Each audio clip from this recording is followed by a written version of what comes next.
What's up, everybody? Good late afternoon, early evening for some of you. We got Monday Night Football starting in just a handful of minutes here. But before we get there, we got to talk a little bit about injury stuff for this upcoming game because the upcoming game is right around the corner. So we haven't gotten an official normal practice report. And even if we did get one, it would probably just be a walkthrough because we had a game yesterday. So I'm not really expecting anything like that. So we're just going to go off of what Mike Macdonald had to say at his press conference today. And you guys know that he's vague and secretive when it comes to this injury stuff. But he did let us know a few things already. He did inform us of a few things to think about off the bat. And we can already make some very reasonable conclusions. So we got this article on Seahawks.com written by John Boyle that dictates the things that Macdonald had to say about these injured players. So, Nwosu, Macdonald has already declared out. Macdonald has already said you can forget about Nwosu this week. And then he said, then we'll see here in the next few days if it's going to be longer than that.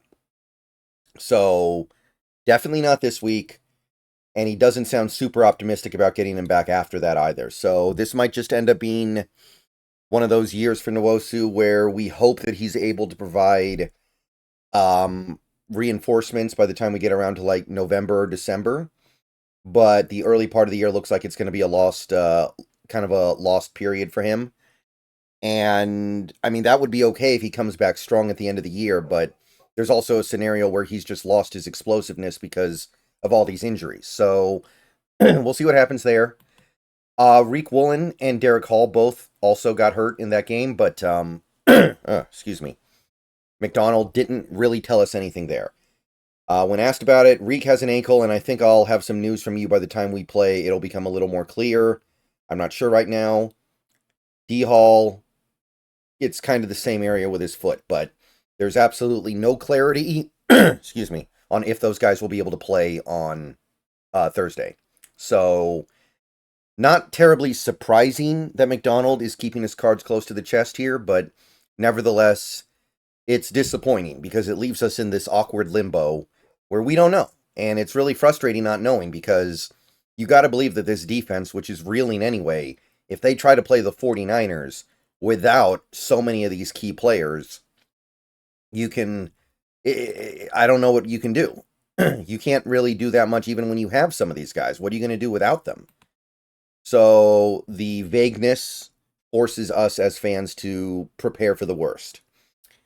Now, if there was any good news from Macdonald today, it concerned Mafe, and even that was kind of thin. Outside linebacker Boye Mafe, who missed the past 2 games with a knee, is trying to make it back, but it isn't yet known if that will happen this week. Boye wants to play. He's working his tail off. It's a matter of if we can pull the trigger or not at this point, if it's safe for him to go, and he feels right. We'll see. It's going to come down to the wire right now with Boye. I gotta say, if Mafe doesn't play this week, I'm going to really start wondering what's going on with the strength and conditioning coach because I didn't get the sense that the injury initially was anything big. He practiced for part of last week, and he was questionable for the game on Sunday. So if he now doesn't play, what does that say about the Seahawks strength and conditioning coaches? Nothing good. Because, look, Macdonald is being vague, so we don't know these things, so maybe the injury was more serious to start with. But the narrative coming out of Sunday was, oh, Mafe could have played, but they wanted to hold him back so he could play on Thursday. So if he now doesn't play Thursday, I'm just going to start to get annoyed. And I mean, it's one thing if I start getting a little bit annoyed, but the fans are going to start getting annoyed too. It's like, you know, well, what's going on? Do we have Dr. Nick running the medical room here in Seattle? It's going to start to get frustrating because it seems like every injury is dangling on and lingering on longer and longer and longer than anticipated. And maybe that's just a side effect of Macdonald not telling us any more than he absolutely has to, but it sure feels like we're getting strung along right now. Like this even goes back to something like Abe Lucas, where they told us Abe Lucas is going to be ready for the start of training camp. Then I was like, oh, he'll be ready for the start of preseason. Then he'll be ready for the start of the season. Now we don't even know if we're going to have him until mid-season. We probably won't. So It's just getting a little bit annoying that it feels like we're getting strung along here. And I guess you have to respect the gamesmanship, but as a fan, it does wear on you a little bit. McDonald did say that Leonard Williams is still fine. Now, he played most of that game, so that shouldn't surprise anybody. And it sure sounds like Byron Murphy's not going to play this week. Byron, we're still not sure on the timetable. It looks like it might take one more week. So don't expect Murphy to play this week either, and that could be a big, big problem.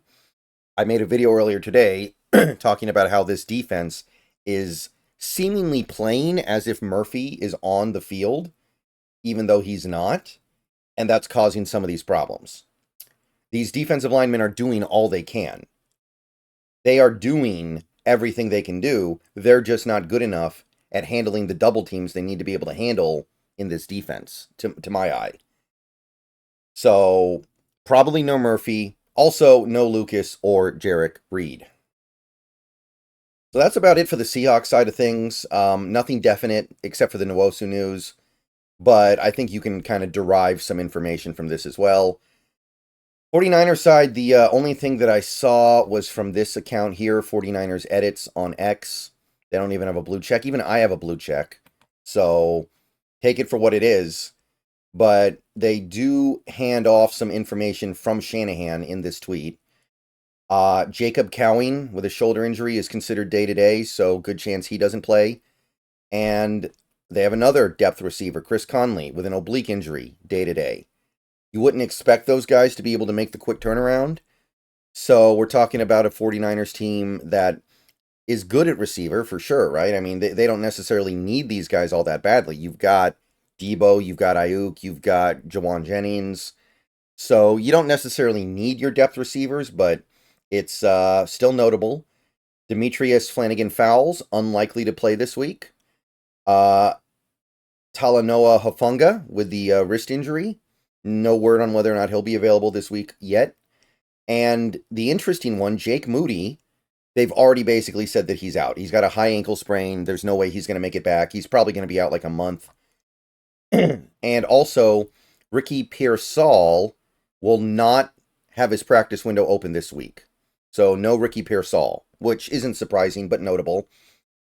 So that's what's going on with the Niners right now. So they're going to need to bring in a new kicker in the next couple of days here, which is always a dicey proposition. We'll see who they get. They are still dealing with the McCaffrey thing. We know McCaffrey's not playing on Thursday, so no Christian McCaffrey.